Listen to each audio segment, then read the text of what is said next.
Hey, good afternoon, everyone. Welcome to today's presentation on environmental justice. I'm Joanna Goldfarb. I'm the Youth Services and Sustainability Innovation Consultant here at the Ramapo Catskill Library System. Just a few things before we get started. A reminder that today's program is being recorded and the recording is in progress. If you have any questions, feel free to put them in the chat and ask questions throughout the presentation, and I will read them out to our speakers.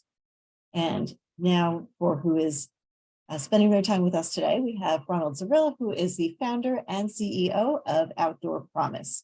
He is committed to connecting people to nature and inspiring lifelong stewardship of the natural world. And Kat McKenzie, she grew up in Newburgh and was a member of the 2021 Outdoor Promise Environmental Justice Fellowship Program and is a member of the Greater Newburgh Parks Conservancy Board of Directors. So thank you, Ronald and Kat, and I will pass it off to you. Thank you, Joanna. I'm going to just share my screen.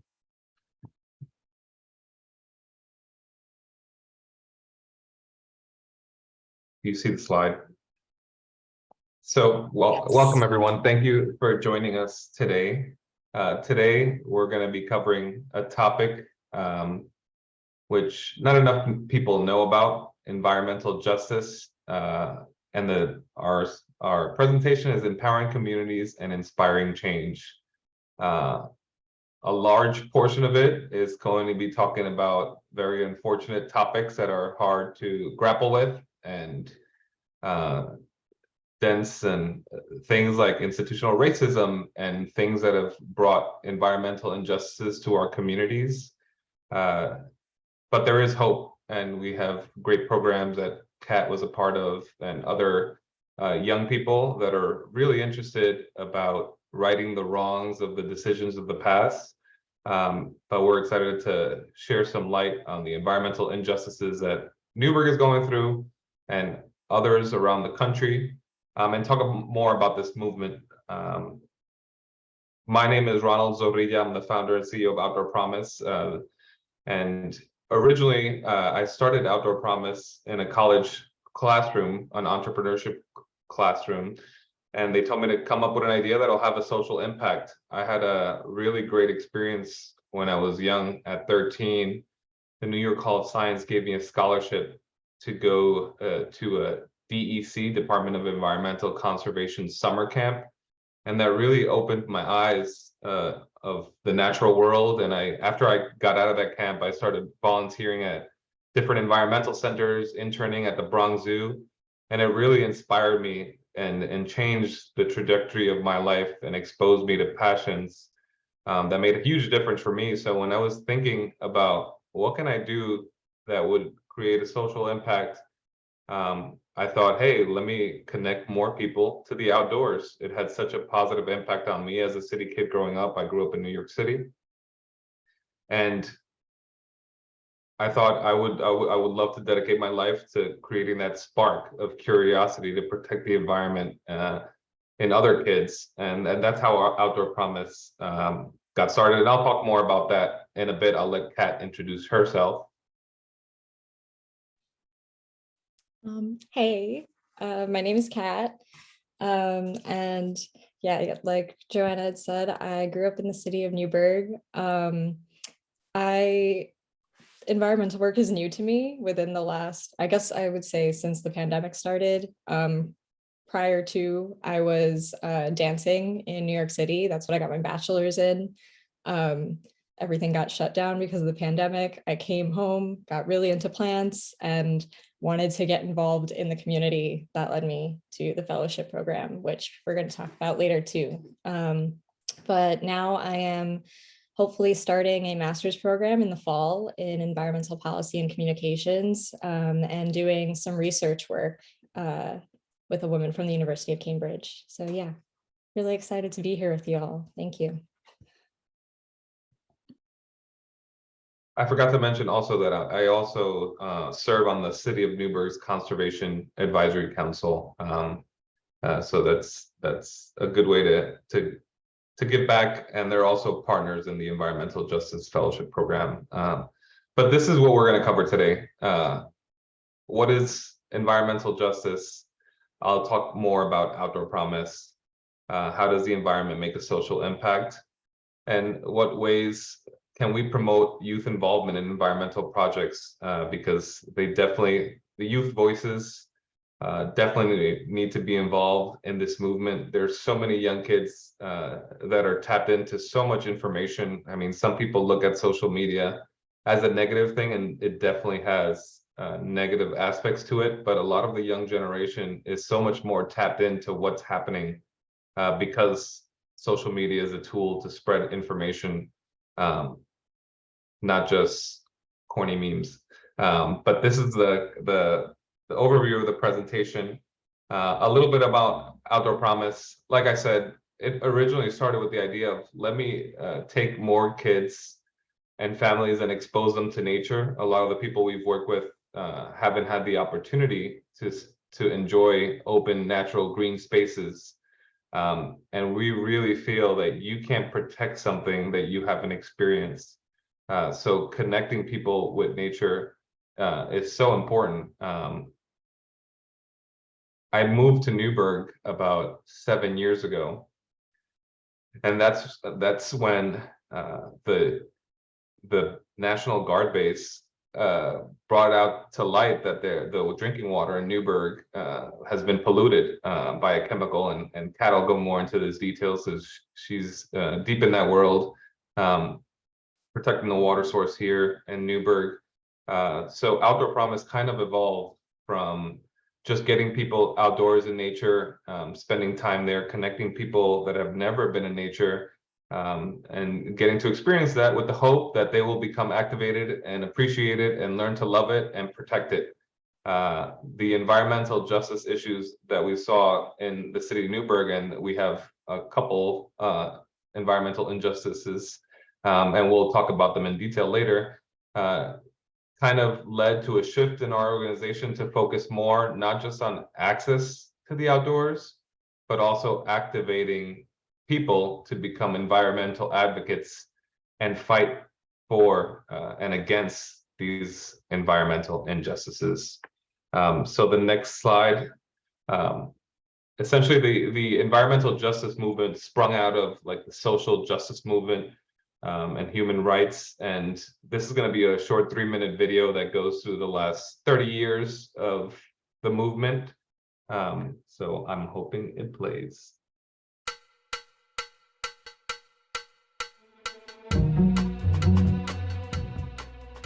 Nationally, the facilities where we dump our garbage and process dangerous chemicals tend to be located in poor and minority communities. The people who live there have little or no protection from the industries around them, and things could get worse. So there's this idea of environmental justice. It's pretty simple. Communities shouldn't be forced to deal with more pollution because they belong to a certain race, national origin, or income bracket.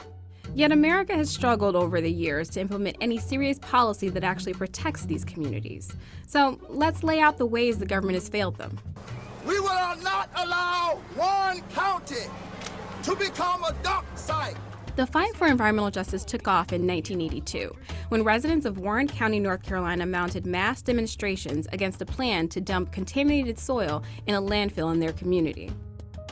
The EPA investigated 4 similar landfills in southern states and found that they were all located in Black or low-income neighborhoods. In 1987, the United Church of Christ Racial Justice Commission found that around the country, hazardous waste facilities were more likely to be located in mostly minority communities. Amid mounting proof, the federal government was forced to act. I, George Herbert Walker Bush. So in 1992, President George H.W. Bush founded the Office of Environmental Justice inside the EPA. 2 years later, President Bill Clinton signed an executive order requiring federal agencies to consider environmental justice in all of their policies, as well as extending civil rights protection to environmental discrimination. But Congress never passed a bill to make Clinton's executive order law. Then came George W. Bush. His administration shifted the focus of the Office of Environmental Justice from protecting low-income and minority communities to all people. leaving vulnerable populations without a federal environmental advocate. 80% of New Orleans, including much of downtown, is underwater. Under Bush, many environmental civil rights claims were rejected or delayed for years. In 2009, after President Barack Obama's election, his administration recommitted to environmental justice. Generally speaking, in this country, a lot of environmentally problematic facilities tend to be located in places where poor folks live. Yet, during the 2 years Democrats controlled the House, the Senate, and the White House, they didn't file a single bill focused on strengthening environmental justice protections. Passing major environmental legislation faded further when Republicans took control of Congress in the 2010 midterm elections. Now, President Donald J. Trump is making good on his vow to weaken the EPA. Environmental protection, what they do is a disgrace. Every week they come out with new regulations. They're making it Who's impossible. going to protect the environment? We'll be fine with the environment. We can leave a little bit. This budget, a 31% cut to the EPA, $2.6 billion cut away from the EPA. That's what the president wants. As the EPA loses funding and regulations are rolled back, vulnerable communities may very likely fall through the cracks. I'm Talia Buford. I'll be covering these communities and digging into systemic environmental injustice. If you have something to tell me, email me at talia.buford@propublica.com.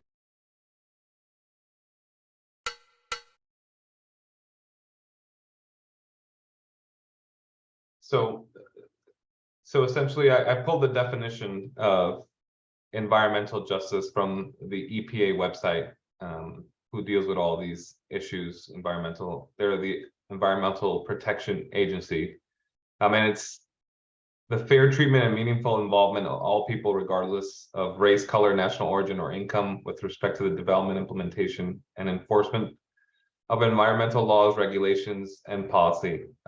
And the goal is to offer the same degree of protection from environmental and health hazards and create equal access to decision-making process. This has not always been the case where people have equal decision-making processes. And Kat and I were talking about the other day, in public participation, it's such a huge factor. So many of these public meetings that I've attended they have such low attendance, and usually they're like at 11 o'clock on a work day. So people find it hard to participate meaningfully in these public meetings, and a lot of the times they're not advertised properly, and many people don't even know that they're happening. And we'll show some of the numbers later, so you can see how people of color or low-income communities are way more affected by these environmental disasters, and most of the industrial waste sites, etc., are in their communities. So some of you might know some of these cases. Flint, Michigan, the water crisis there. They changed their water source from the Detroit River to the Flint River, and it led to contamination of their water with lead and a bunch of other toxic substances. I mean, most of the communities there were low-income communities, and they're facing this huge problem of not having good drinking water. And we have our own drinking water issue here in Newburgh, which Kat will talk about later. Another example is Cancer Alley in Louisiana. It's along the Mississippi River, the river between Baton Rouge and New Orleans. There's like really high levels of cancer cases in that area. It's a lot of the pollution from the oil plants and refineries that exist there. And that struggle has been going on for a very long time. And another example here in New York is Love Canal. It's in Niagara Falls, New York. And in the 70s, it was a toxic waste dump. And the chemical plant nearby, this land was sold to the Board of Education, and they built a school on top of it. And then the tanks that held the toxic substances started leaking and affecting the health of the kids that were in that school. And we have legacy toxic contamination. I don't know if any of you've heard of the PCBs in the Hudson River. So General Electric facilities upstream in the north of the Hudson River dumped PCBs into the river that contaminated the fish, the wildlife, and that's why even today there's still limits on how much fish you can eat from the river. And if you're a woman that's pregnant, you can't. I think you can't have any fish because of the toxic contamination that still exists from decades ago. So that's why it's so important to fight these environmental injustices. As I said, this burden is not spread out equally. Higher rates of pollutions affect marginalized and vulnerable communities, mostly low-income communities and communities of color, which just happen to be the places where these facilities get zoned for, and people are living next to toxic sites. So we have to address this burden, and a lot of these communities are just considered sacrifice zones because they lack the political power or representation or access to resources or information to fight these sites. And we've experienced that here in Newburgh, and luckily we have a bunch of organizations that are supporting these causes locally. But I found this pretty good video from Khan Academy that explains this inequality and burden faced by these communities, and I'll just play it real quick. Where we live in society plays a huge role in the environmental benefits and risks that we're exposed to. And I'm going to actually draw in different parts of society by using this line, which represents a spectrum of society. On the right-hand side, I'm going to draw part of society that experiences higher poverty and also incorporates the often disadvantaged racial minority groups. On the left-hand side, I'm going to draw a much wealthier part of society. One of the things that we know is that living areas that experience high poverty and have a lot of racial minorities often have few environmental benefits compared to the wealthier part of society. What do I mean by environmental benefits? I mean green spaces, parks, recreational areas. What does that look like? Well, let me draw it for you. Using this triangle, this is supposed to represent environmental benefits. And one of the things we can see is that the wealthier part of society has much higher benefits than the high poverty and racial minority part of society. And as I mentioned, those benefits include things like parks, bike paths, and other green spaces. So one part of society seems to be getting a lot of benefit, while another part of society seems to not be getting as much benefit. But what the high poverty and racial minority part of society does get, it does get something. And what it does get, it gets a lot of environmental burden. So what does that look like? And this line is actually supposed to represent increasing burden. So compared to the high income part of society, the high poverty and racial minorities get increasing burden. And this includes things like waste facilities, manufacturing and factories, energy production, and transportation facilities, such as airports. And one of the things we have to consider is that these disadvantaged populations, they are really at risk because they're disadvantaged in many ways. They often have few alternatives in terms of where they work and where they live. They may have little awareness of the risks they may face being exposed to various environmental risks or pollutants or chemicals. They may also have other pressing issues, meaning that environmental issues are low on their agenda. And let us contrast that to the wealthier population. The wealthier population may very well be more politically powerful. They can also be economically powerful, literally being able to demand that the environmental beneficial facilities are placed close to them. and the burdensome facilities are placed far away, and being able to control things like laws and regulations to benefit them more so than the other communities. And they can also be better represented in environmental groups or lobbying groups. Now, this is all of significance when we consider that the high poverty groups and racial minorities may have health problems such as asthma or obesity, because we know conditions like asthma have got strong correlations to environmental issues such as pollutants, particles, ozones, and these are part of the environmental burdens that these populations face. And also when we consider obesity, obesity can be thought of as a lack of access to safe recreational facilities where people can exercise. So lack of access to environmental benefits and lack of access to affordable grocery and shopping facilities. The big concept here that I want to write down is the concept of environmental justice. And what this concept really looks at is that there is a fair distribution of the benefits and burdens, of the environmental benefits and burdens within society across all groups. And as we can see here, that is clearly not happening at the moment, and much action still needs to be taken.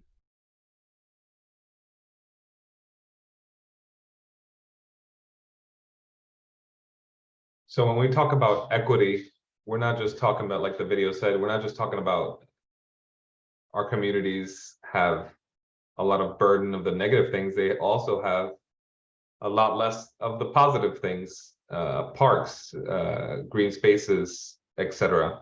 And there's a couple movements here in Newburgh to open new parks and make them walkable distance. But again, it's still lacking in our community. And I mentioned this idea of like sacrifice zones. So there's empirical evidence that this exists and that most of the waste sites are sited in low income or communities of color. They're 75% more likely to live near a plant or factory. African Americans are exposed to 38% more polluted air than white Americans. And they did a study where they even adjusted for income. So race plays a significant factor even for high income Black Americans. They're still more exposed to pollution.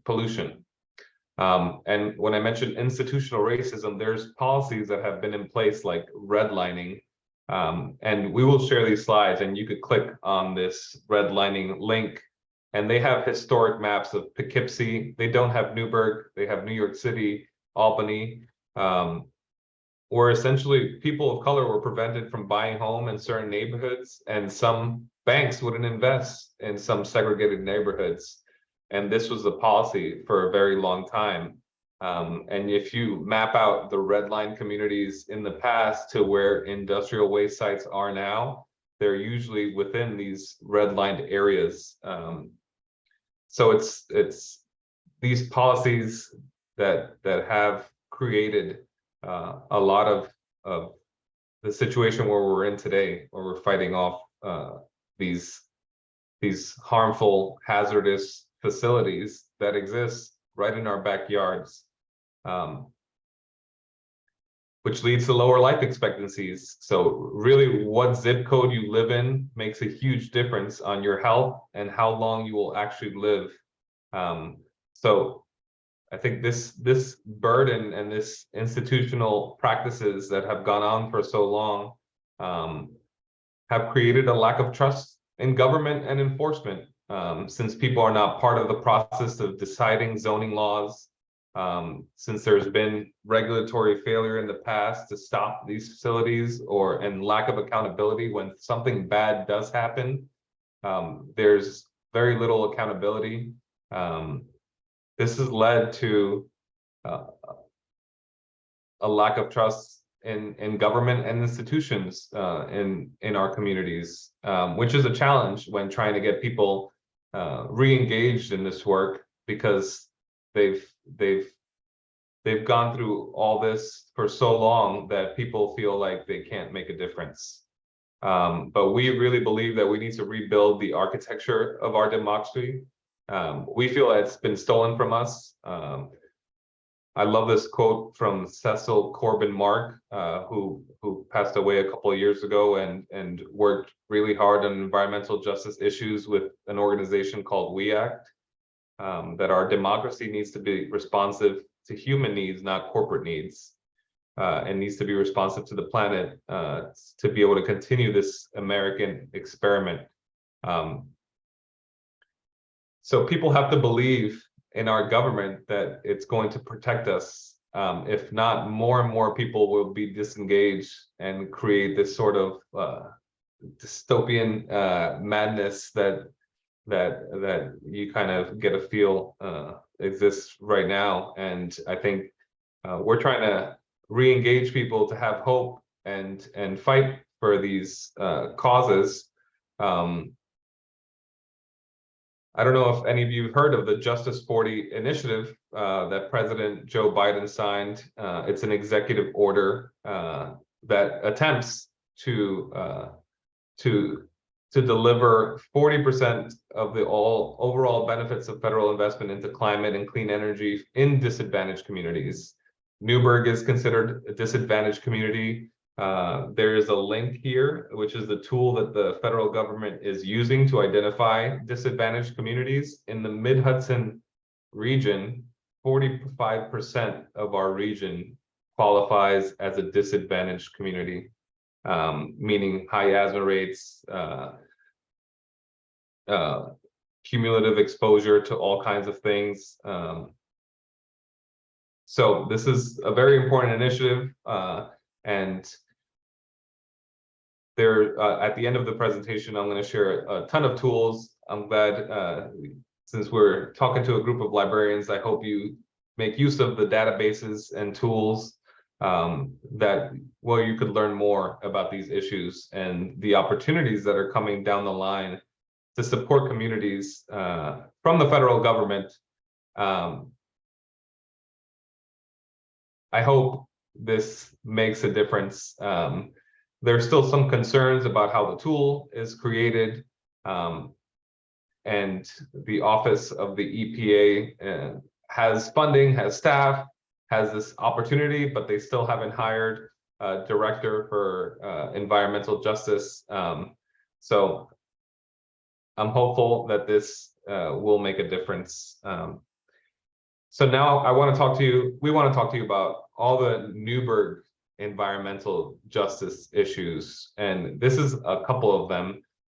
And since Kat has been working so closely with the PFAS water contamination issue and lead pipes, I'm going to pass it over to Kat so you could learn more about the issues facing our community here in the city of Newburgh. Cool. Okay. So I just want to start by saying that this topic, all of this stuff, like I said earlier, is new to me, like starting my environmental education, I guess, from when the pandemic started to learning about and working with the fellowship in 2021. That like experience kind of led me to want to get into school. And then through a school project, I actually learned about this PFAS situation, despite the fact that I grew up here and I was away at the time that this broke. I was in college in the city, but I still heard things, but still never really understood what was going on until I guess like last spring. So yeah, speaking to what Ronald was saying earlier about environmental justice and the burden that's placed on people, like people who have a whole bunch of other things to worry about. Yeah, this is all new to me as well, and it's changing very quickly. So in 2016, the city of Newburgh declared a state of emergency over levels of PFAS chemicals found in Washington Lake, which is our drinking water supply, or was our drinking water supply. You can see it there on the map. If you note, Washington Lake is not within the boundaries of the city of Newburgh. That is an important factor in our situation. This contamination is coming from the use of firefighting foams that contain PFAS at Stewart Air National Guard Base, which you can also see on the map in the top left. The distance between Stewart Air National Guard Base and Washington Lake is like less than a mile. So this foam didn't have very far to travel to reach our drinking water supply. And my understanding of how the state of emergency and everything sort of happened is that there was a standard of 200 parts per trillion for PFAS chemicals in water. So our water department knew that we had PFAS in the water, but PFAS were not really something anybody was concerned about at the time.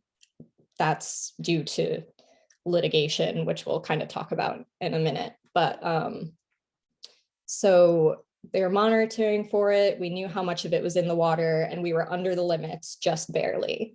And then those limits were set to drop from 200 parts per trillion to 70 parts per trillion. And that change is what triggered the state of emergency, along with growing concern about what the impacts of having these chemicals in our bodies and the environment would do. Also there in the bottom right, there's like a picture of some signs from a rally that happened immediately as this was all going on, a rally that was held in the city of Newburgh. So we go to the next slide. So what are PFAS? It stands for per and polyfluoroalkyl substances for anybody who's super into chemistry. I don't know so much about that side of it.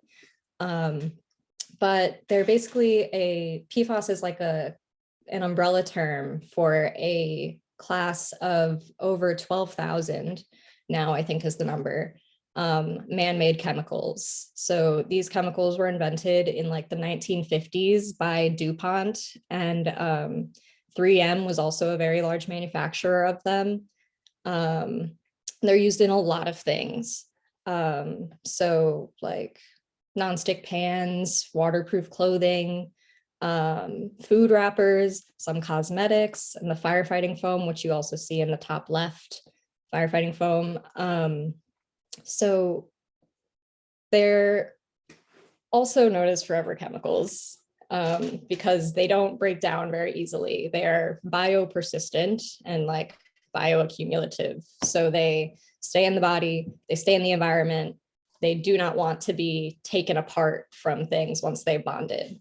So the effects of that on our health and environmental health are really still like kind of uncertain. Nobody can say for sure because there's so little information available.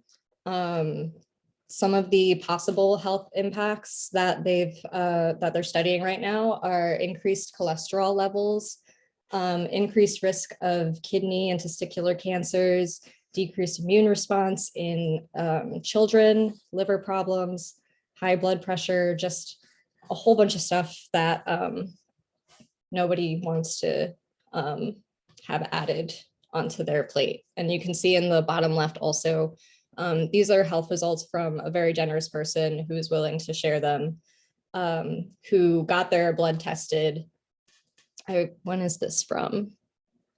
This might be from 2016. I think these results are from a prior blood testing study that was done in Newburgh about PFAS specifically. So like, because the evidence of what this does to our health doesn't exist right now, Newburgh is kind of being a part of creating that evidence, which will then be used by everybody to hopefully help prevent things like this from happening to other people, help inform better policy, all that good stuff. And this is important because PFAS, I'm sorry to say, can be found in the bodies of like everything on the planet. There was a health study, or not a health study, a research study that was done. They were trying to find a blood sample that did not have PFAS in it to use as a control. and they searched like the whole planet and they could not find it. I think they had to end up using blood from like World War II that had been stored somewhere, like even polar bears. So even polar bears have PFAS in them. So this is everywhere. It's a very big problem. There's a lot of money involved due to the manufacturing and all the products. So there's a lot of interests, and Newburgh is kind of here dealing with it before anybody knows really how to deal with it. We're trying to figure it out. I guess we could go to the next slide. Okay, so what's going on right now with Newburgh and PFAS? We still cannot drink from Washington Lake. They're in the process of remedial investigation, I believe, about talking about how to clean it up, if we can clean it up, when, who's going to pay. All of that is kind of up in the air. There are lawsuits around that mean that people can't really tell some information, but hopefully we'll find out soon and things keep moving. There is a restoration advisory board that I think Ronald is a part of right now, that works with Stewart Air National Guard Base. It's made up of community members and like also government officials, and it's a part of the process of like trying to move forward now that we like have this contamination, have identified like the people affected, the area involved, trying to just move through this process. They have meetings like every few months, and yes, let's see what else. Newburgh is buying water from New York City. So before this contamination occurred, Newburgh didn't have to buy their water. We had our own water source, and we even made money sometimes, like selling water to neighboring municipalities. That is no longer the case. Newburgh is buying water from the Catskill Aqueduct system, which is very well protected, wonderful water, but it is expensive. And we are being reimbursed for that cost by New York State. How long that can go on, if it can go on indefinitely, we'll see. Who ultimately is going to end up paying the cost for, you know, this water, this new replacement source, the cleanup of all of that. These are all questions right now. That's a typo. There is a multi-site study, PFAS health study that's going on right now. This is, I believe, the third like health study, or at least the third opportunity for testing for residents, for blood testing related to PFAS. We are one of 8 communities in the country that were chosen to be a part of this. It's a landmark health study funded by the CDC. UAlbany is the one kind of administering it. Dr. Erin Bell is really great. She's running the Newburgh Clinic. I went and gave blood for it. I almost passed out while I was giving blood for it.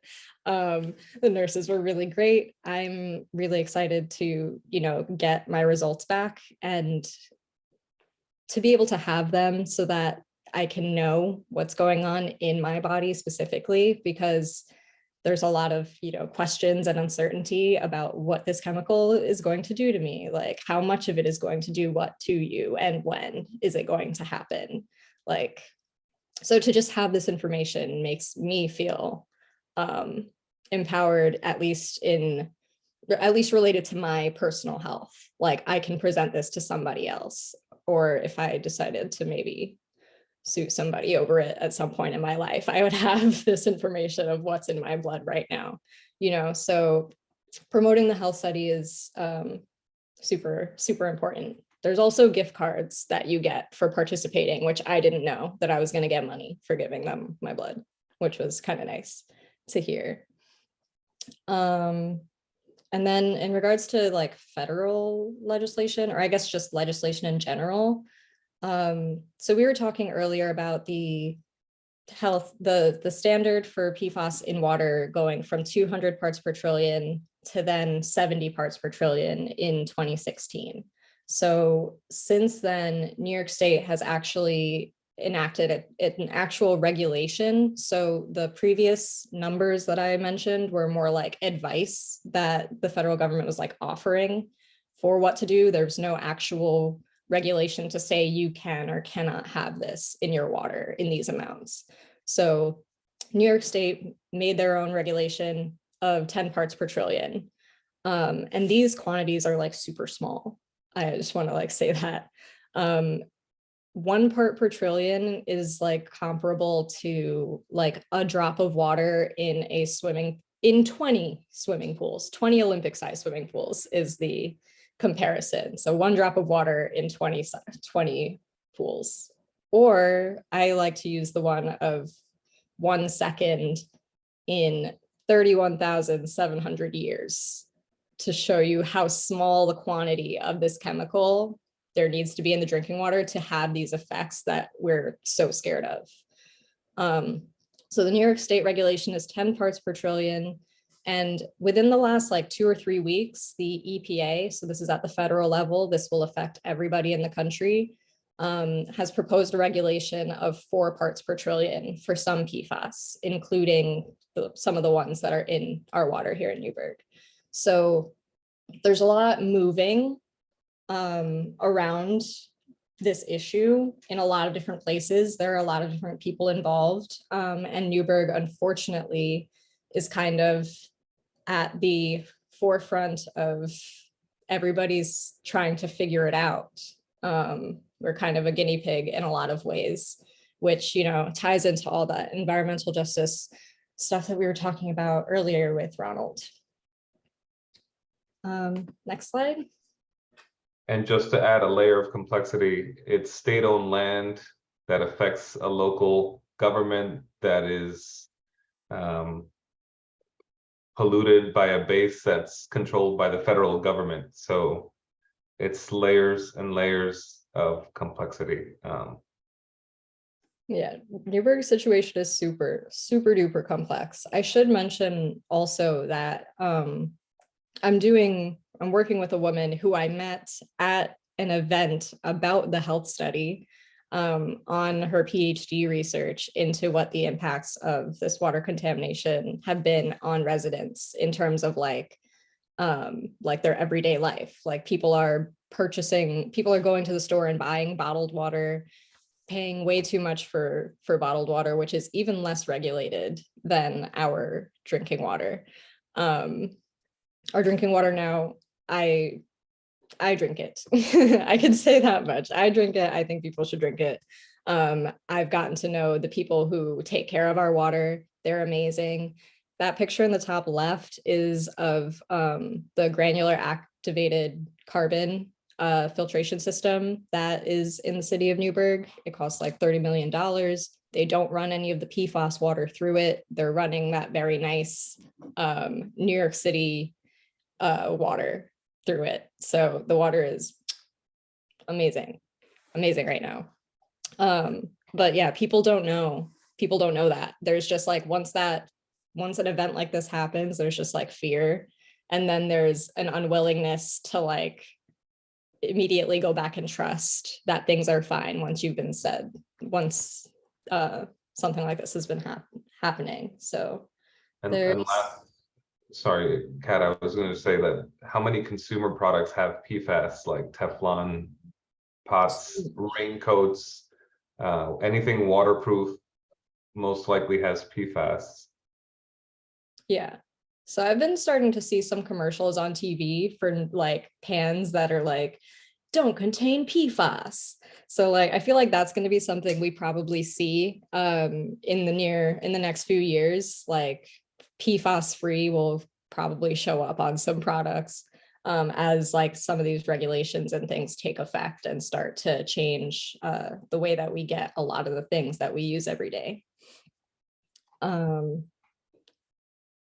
Okay, so lead.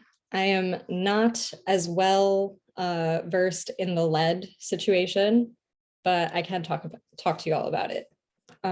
So Newburgh is home to the second largest historic district in New York State. The first is New York City, which I didn't know, which is pretty cool, I think. They have the picture of Washington's headquarters up at the top there. He spent a lot of time here. Some people think that's interesting. So with all that wonderful old architecture and history comes like old infrastructure, and lead pipes and lead paint also are more likely to be found in homes that were built before 1986. So that's when people started to, again, like some regulations and research and things started to build enough momentum that, you know, we made a switch, a regulatory switch. So lead is harmful to human health. Studies show that no amount of exposure is safe for children. It causes, it can inhibit their growth, cause behavioral issues, their ability to learn is affected. In adults, it can decrease brain and kidney function. There is actually, like, I think a limit for how much lead an adult can have, but they say there's no safe level for children. Do with that what you will. I personally would, if it's not safe for kids, I probably don't want it either. So over 40% of Newburgh's service lines as of last January, the statistics said over 40% of them were lead. And those are not the main lines that take the water from like the filtration facility into the streets and to everybody in the city. Those main lines, those water mains are all like updated and new. So you can see in that picture of me on the right, I'm holding a piece of wooden pipe that they took out of the street in Newburgh and that wooden pipe is from like 1800, because our water system is super old and interesting.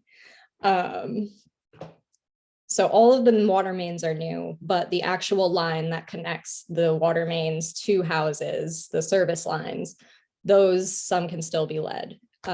So right now the city has a lead service line replacement program that they have implemented after receiving some federal funding. And they also offer free lead water sampling. I believe Ronald actually participated in the lead service line replacement program. I don't know if you had anything that you wanted to say about that process. Yeah, I mean, I have a 20-month-old daughter, and I was nervous. We did have a lead pipe coming in here, so I didn't want to have her drinking lead water, and I'm so grateful that the city got funding to help replace our lead line. And I found out it was there because our sewer main line out collapsed because it was so old and made out of clay. And then they realized there was a lead line going from the main to my house. And they would have never known because inside of the house, the pipes were new, but it was right outside my house, all the way to the main was all lead. So I'm glad the city helped us replace that. And I drink the water, and I'm not afraid of my daughter drinking the water now. So I'm grateful for that program, and we're helping spread the word about that program. They only covered $10,000 of the costs, and there was a difference. So it could be challenging for some people despite the support, but it definitely goes a long way to helping. Yeah, so there's a lot going on in the city in trying to alleviate some of the environmental injustices. I mean, Ronald's going to tell you about some more of them, but these are just some of the water related programs. And I'd encourage everybody to kind of reflect on your relationship to water. Like, do you know the water that's around you, that's in the place where you live? Do you know where your water comes from? Do you know who's taking care of your water? Do you know where your water goes after you like flush it down the drain or whatever? You know, just because you don't want to be kind of caught out in a similar way to how Newburgh, a lot of Newburghers, I'll speak for myself, the way that I feel caught out when if there is, God forbid, an issue like what we are experiencing and you don't have any of those relationships already built. Thank you, Kat. So our next issue in Newburgh is the urban heat island effect. We have more empty street tree pits than we have trees. a lot of the tree pits that are meant to have a tree on the sidewalk have been cemented over. So communities that don't have trees in the really hot summers like we've had the last couple of summers, they struggle greatly. I mean, a lot of people, you see them trying to cool off outside because they don't have AC. And I think high heat is one of the leading causes of like elderly death in the country. And it's just going to get hotter. The Environmental Justice Fellowship Program, which was funded by the Arbor Day Foundation when we first started, was focused on planting more trees in Newburgh. The City of Newburgh Conservation Advisory Council also has funding to plant 60 trees a year, but we're missing like 4,000 trees. And you can see the red dots show where the empty tree pits are. And it's definitely a challenge for a lot of people. I mean, the trees, they're like the unsung heroes and a natural solution. They cool the environment. They help filter pollutants out of the air. They help storm water disperse to the ground, which lessens the flooding that happens during big rainstorms, which we've gotten a lot of. So the more and more people pave over these street trees and don't plant trees, the hotter it gets, the more polluted the air is, and the higher likelihood of getting flooded. And this is a real big problem. Some neighborhoods in Newburgh, you can't see a tree in sight. So it feels so good to drive by the trees that we've planted and see the difference we're making. And you see people starting to use them and hiding under them in the hot summer days. But we definitely need to do a lot more of that. Another environmental justice issue we're facing is the Danskamer power plant in the town of Newburgh. It's a proposed power plant like 5 miles north. And the biggest concern about the power plant is that Newburgh has, you can see on the chart on the left, we have really high asthma rates. So kids struggle with asthma here, and they're proposing to put a power plant that will run full time 5 miles north of here. And that'll make the condition worse for a lot of people that are already struggling with breathing.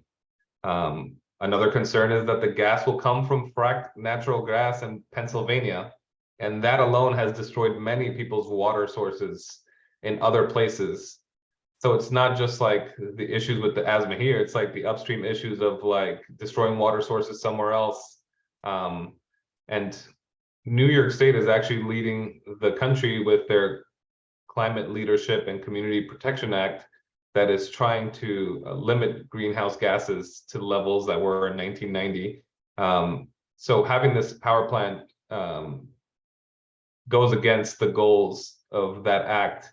Right now, they didn't get their air pollution permit, their permit to pollute. So it's being appealed in the courts. We will see what will happen. But a lot of grassroots organizations and other organizations have been fighting this because of the harm it'll cause our community. And studies have been done that we have enough electricity and there's other sources coming down the line that it's really not necessary.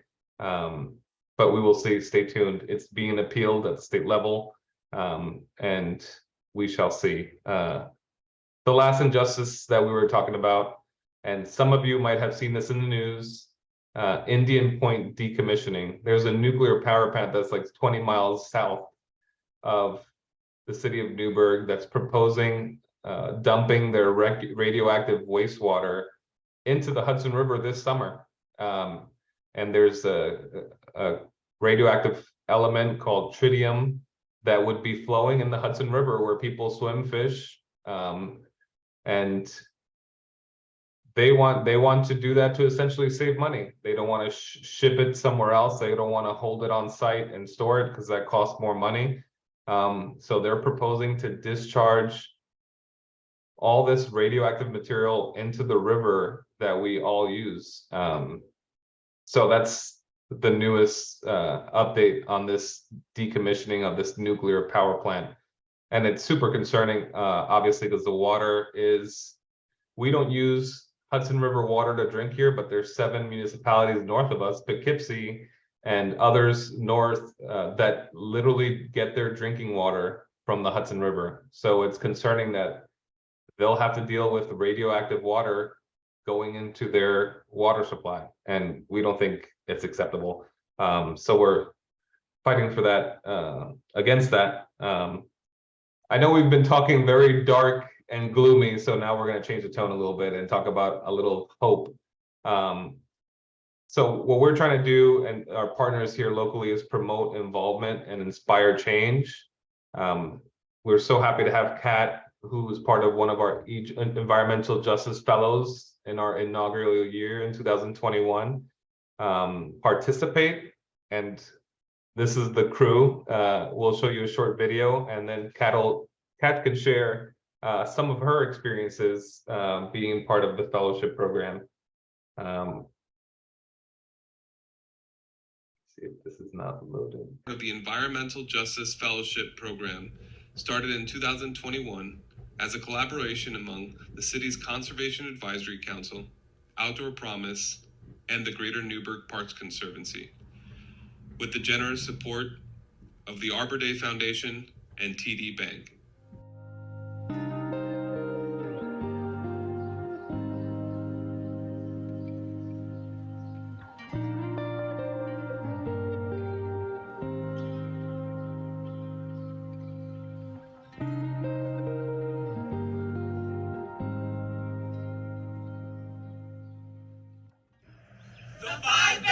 Street trees. Street trees reduce pollution in our neighborhoods, and they also produce oxygen. Trees are good for mental health. They give you space to meditate, and they reduce stress. Trees are good for the community. They beautify neighborhoods, encourage drivers to slow down, and provide volunteer opportunities. Trees are good for your physical health. They reduce asthma by cleaning the air, and they provide trees outdoors so that people can go out and exercise.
siga muchos años más. Y la verdad es increíble que todo este tiempo que estuvimos yendo a las calles a hablar con las personas. Muchas personas nos dijeron, sí queremos, pero no sabemos dónde agarrarlo. Y entonces es increíble saber que nosotros tenemos esa información y compartirla con ellos. Entonces, muchas gracias por hacer este programa realidad.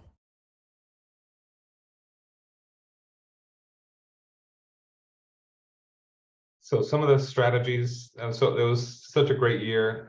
The applications are open for our new fellowship program for 2023. And if anyone knows any students in Newburgh or any young people in Newburgh, 19 to 25 years old that wants to enroll, please, we'll send a link with the presentation with the application. But these are our strategies to counteract all these environmental injustices, is education and awareness to community members so they know the issues are happening, grassroots organizing, getting people together, collaborative partnerships, working with different organizations that reach different people, to then advocate for policy change. One of the things the fellows from 2021 advocated for was to change the tree planting policy. The city had no process to have residents submit a tree permit to plant on city property, and that's still being worked on a year later, but it's happening. So like change is possible little by little, and then the key part is to develop environmental justice leaders of the future, like Kat, who's a shining example. And she could share if you want to, Kat, share what your experience was like. Kat was super shy and didn't like to talk in public, and now she's presenting to all you. So I'm very proud of her. So I don't know if you want to share anything, Kat. Yeah, sure. Ronald is 100% right. I genuinely wouldn't be here talking to you all, able to talk to you all, and know anything about anything to have to share had I not been a part of this fellowship program. It allowed me to get to know Newburgh again after having gone away for college. Got to reintroduce myself to the city, got to see how things had changed. A lot had changed in 6 years. Got to talk to people about their environmental concerns. It was super interesting to see how other people are experiencing this wonderful city that we live in, you know, like from getting to hear why somebody wouldn't want a tree, which in my brain, I was like, well, what possible reasons? And there are reasons. And like just having those conversations was super interesting. Also, like Ronald said, we got to get involved in some city processes, which really kind of highlighted for me the importance of getting involved, and also the fact that every single like empty tree pit or polluted water supply is like a choice that was made by some people, and like I can be those people, like getting involved and being a part of that decision making and trying to get other people involved as well, as kind of where I see myself moving in the future. So shout out to the fellowship. I wouldn't be here without you, and I'm excited to see it continue to grow. Thank you. And some of our partners like are not here. Kathy Lawrence with the Greater Newburgh Parks Conservancy, where Kat sits on their board now, is a key partner in all this. Their focus on greening Newburgh as a city, but also developing the leaders of the future as well. And the support of the city itself with the Conservation Advisory Council, like adding this program to their budget after our successful first year. So definitely want to give a shout out to them. And we're almost wrapping up. I just want to give a shameless plug for Outdoor Promise. We are going to be offering free hikes and free sailing in partnership with Hudson River Sloop Clearwater, who raised funds during their gala to take Newburgh families and youth out sailing for the first time. And the Open Space Institute gave us a grant to take people on community hikes. So if anyone knows of any families or youth in the city of Newburgh that would like to go on their first hike or just go on a hike in general or go sailing for the first time, it'll be my first time sailing, so I'm super pumped. We really think connecting people to nature gets them activated. They see they're part of something bigger, they appreciate it, and the goal is that they will eventually fight to protect it as well. We'll send more information. Follow us on social media, Facebook, Instagram, LinkedIn, Outdoor Promise to find out more. The dates will be coming out shortly. And I thought we're part of a Justice 40 Accelerator program, that initiative that was started by the Biden administration. And I thought this would be a good tool to share with librarians and anyone that wants to learn more. And I'm hoping that, let me share this screen. This will be part of the slide deck, and this is such a great tool that I hope you could see it. This is a great tool that has a bunch of resources, the screening tools, to see if your neighborhood is considered disadvantaged or historically underinvested. Some people prefer to say. More details on the Justice 40 initiative, Inflation Reduction Act. There's a lot of funding coming down for natural solutions and a lot of workforce development opportunities for the new energy markets that are opening up, solar engineering, solar panels, heat pumps, etc. A lot of tools on community engagement and planning, great tools for engaging the community. More details on racial justice and community data on certain communities, resource libraries, and then just additional information for grassroots organizations that might want to get technical assistance for free, communities that need support. There's a couple of networks out there that provide support. And then there's also funding. If you know of any local organizations that might be looking for funding that are environmentally related, there's a ton of resources on this deck that I've shared that will help people learn how to write grants, evaluate their programs, learn more about what's coming down the pipeline in terms of funding for all these initiatives. So if you guys could also help spread the word of the opportunities, that would be I would be super grateful, but I hope you enjoy the resources that they've put together. And then just share my screen one more time. And we're wrapping up here. I also wanted to provide a call to action that a threat to justice anywhere is a threat to justice everywhere. Where does the line stop of these? I mean, we see it with the train derailments happening. Pennsylvania water supply tainted, people running, looking for water. Like, where does this stop? We need to create a line in the sand and decide what's not acceptable. It can't continue. So our call to action is to get involved in your communities, educate yourself about the issues, take personal action, and that might not be going to a rally. I can't protest in certain ways. I have a child, I can't get arrested. So like, everyone has their lane that they could do something about these issues. Advocate for policy change, stronger regulations, support environmental justice leaders in your communities, share these resources. And we definitely need to redefine environmentalism. It's not just about supporting the whales and saving the dolphins. We need to take care of the people and our environment where we live in every day. More and more people are living in urban environments, and they need to be protected as well. And then I've included a list of environmental justice reading lists that you could find an Amazon link for, but these are a bunch of books that talk about these disparities.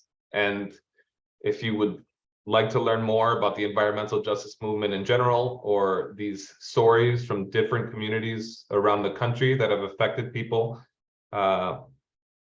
check out these books. And that's pretty much it for our presentation. So I'll stop sharing and we could make this question and answer time.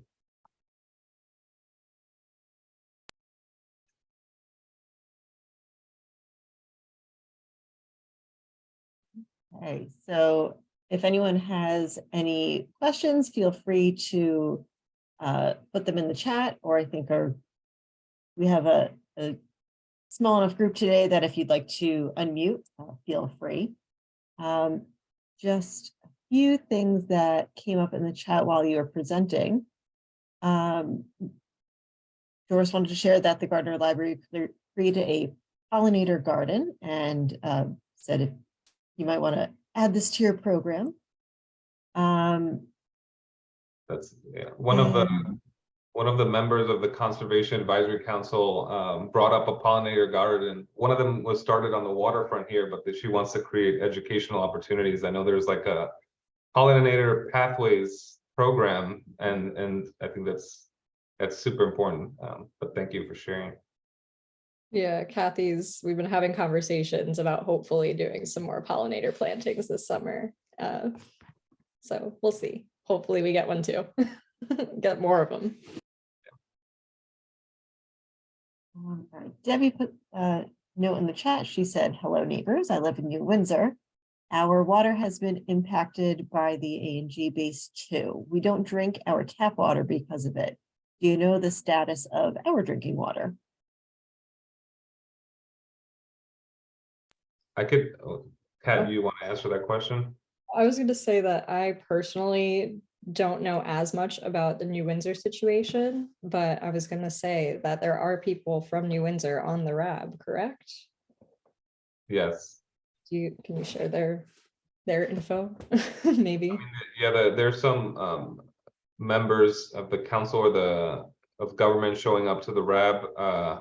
Honestly, I don't know much. I know that New Windsor have some people that rely on wells, so there's not much you can do about wells because they're tapping into the groundwater that has been tainted. But I would reach out to your local municipality, and I don't know if it goes through our system. I do know that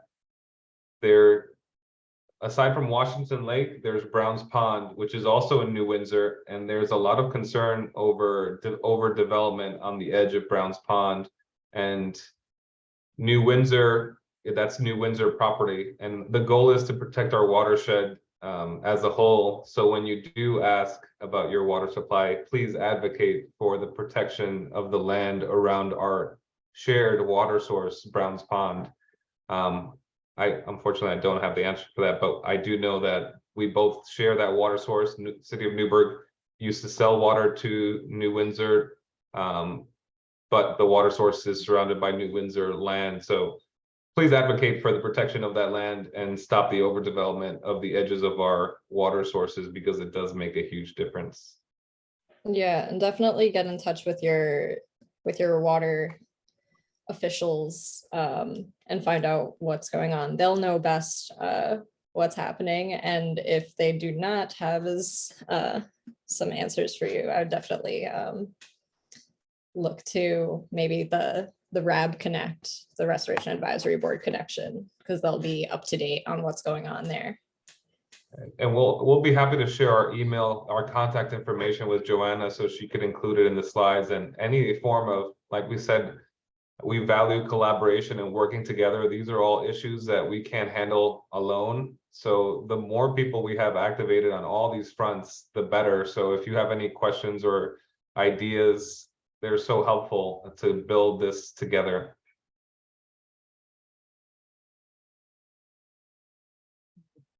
Janet had a comment in the chat. She wrote, I remember in the early 1980s when the Ford plant closed down in Mahwah, they found toxic chemicals in the Rampo River and the surrounding land, which affected the indigenous Rampo people. Thank you, Janet.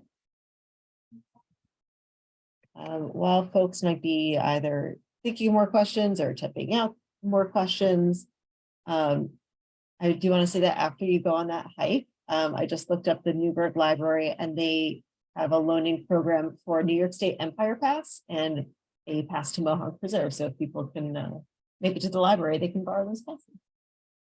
They also lend people adventure backpacks that have magnifying glass and binoculars. So I was so excited to find that out. It was awesome. Yeah, yeah, there are a few other libraries here that I know loan out Empire passes and a few other goodies like that too. And Anita, I saw you mention the Fresh Air Fund. I've heard them come up twice recently, and I definitely need to make a connection. They're right here in Fishkill, like 5 or 6 miles away.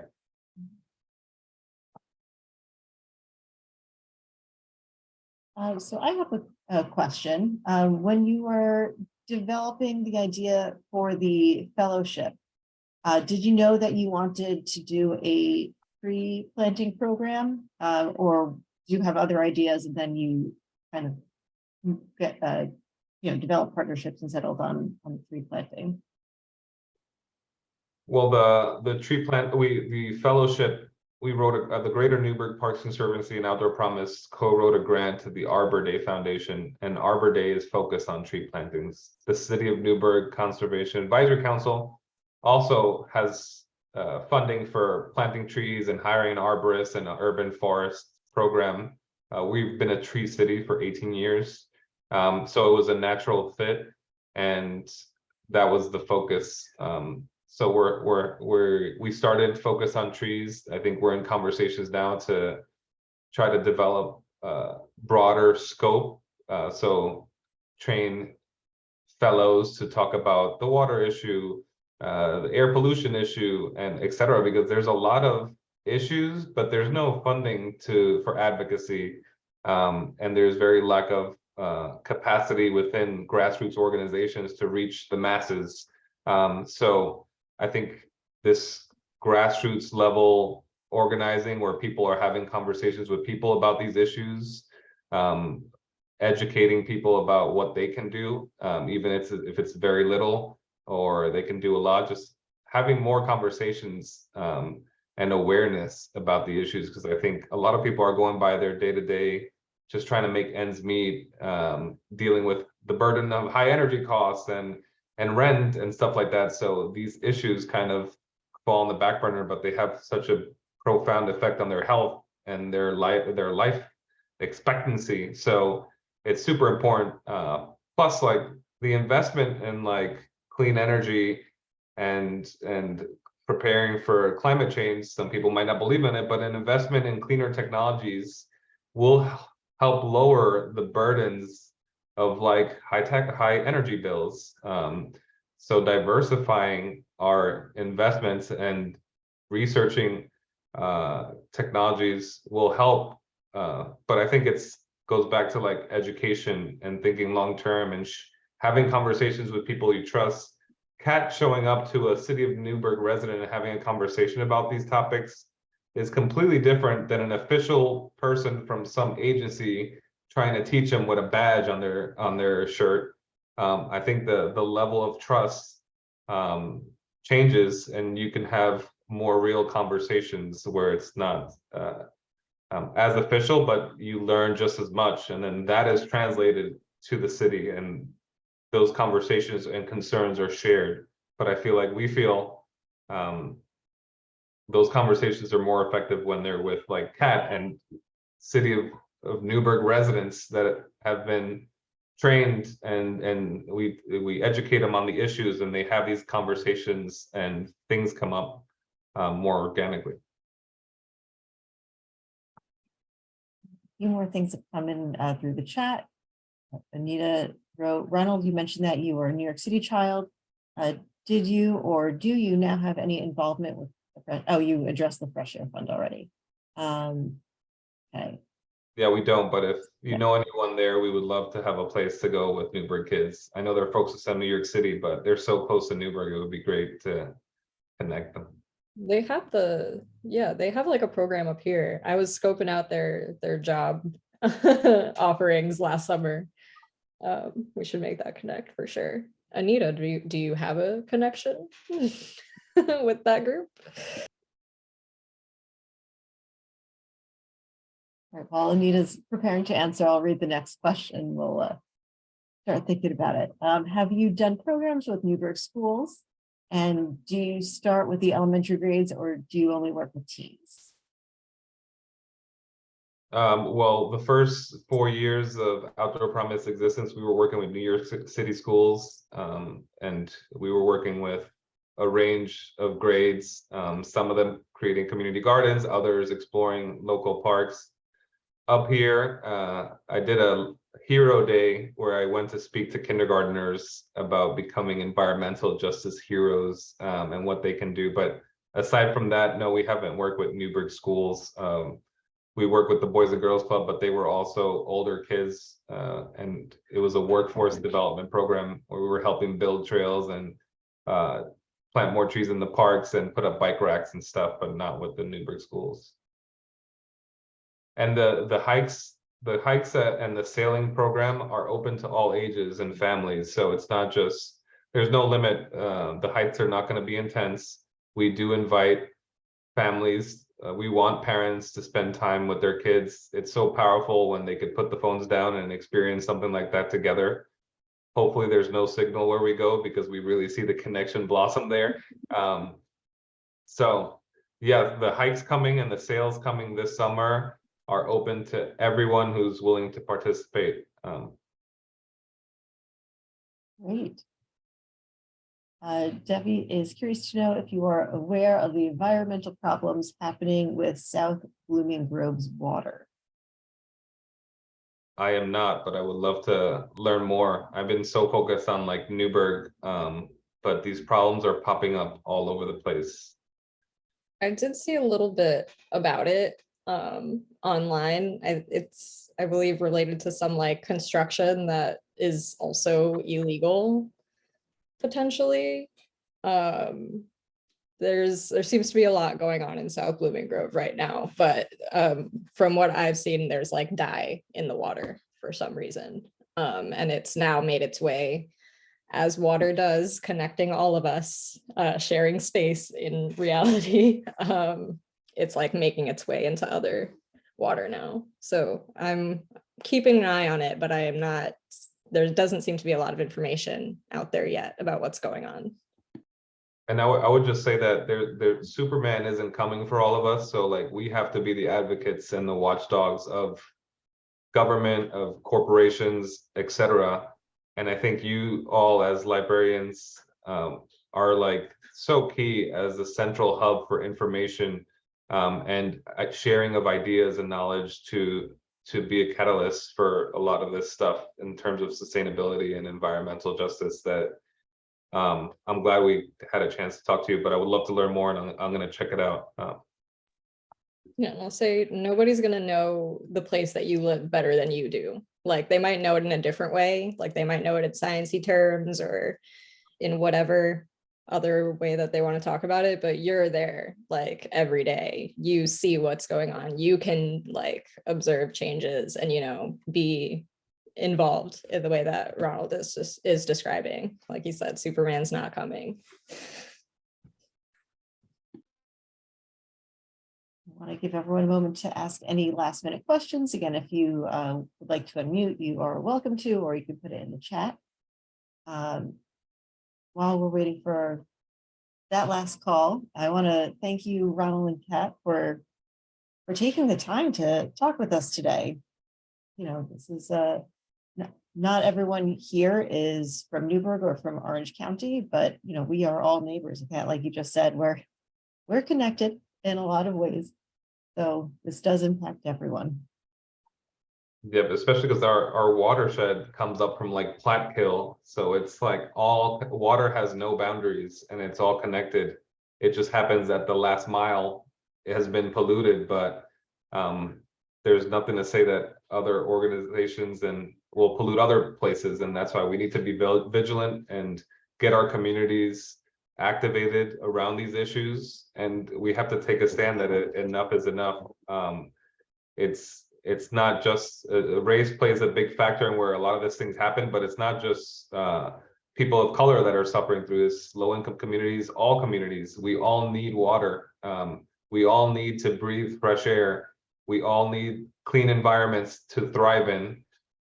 So we need to, we're not just like tree huggers. We're trying to like create a movement of people that care about our home, and it's bigger than just saving a tree. So I see some thank yous in the chat, and you had some people like to pop out early, but also said thank you. And thank you again. So, and thank you everyone who attended. I hope everyone takes something away today and enjoys the rest of your day. thank you for inviting us, Joanna, and thank you, Kat. Yeah, thank you so much, everyone. And I hope you enjoy the slides. Check out the resources. They're very informative. Absolutely. Thank you for sharing those also. All right. Enjoy the rest of your day, everyone. Bye.